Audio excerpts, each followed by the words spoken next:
धारी मस्तक सिंदूर सोहेना।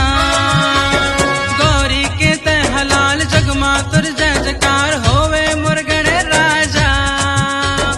आज आज आज तैना गण राजा। आज आज आज तैना गण राजा। एक दंत दयावंत चार भुजाधारी मस्तक सिंदूर सोहेना। गौरी के तय हलाल जगमा तुर जय जयकार होवे मुरगण राजा। आज आज आज तैना गण राजा। आज आज आज तैना गण राजा।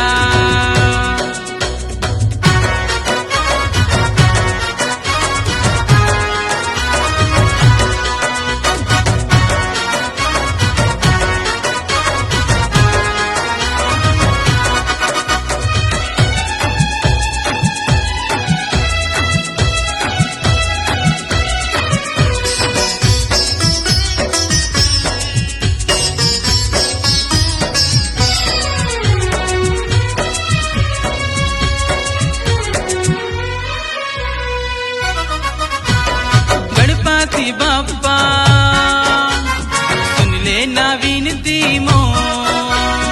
आए हो तुर दुआरी लाज ला रख ले मो।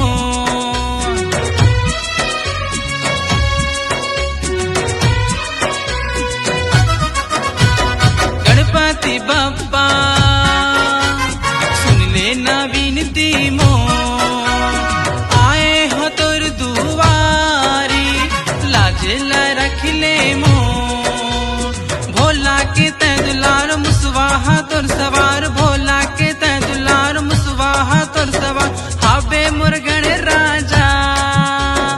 आज आज आज तैना गण राजा। आज आज आज तैना गण राजा।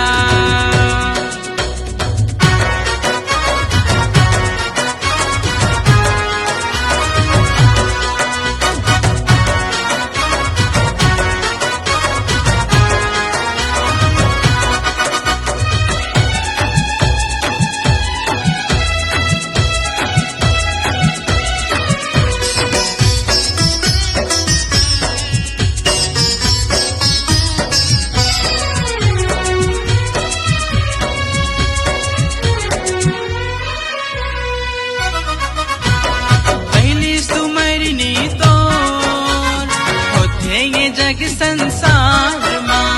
विपदा लते हर थस भगतन के हो जाते बेड़ा पारना।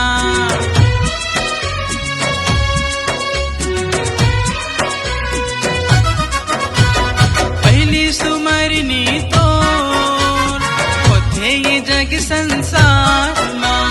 विपदा लते हर थस भगतन के हो जाते बेड़ा पारना।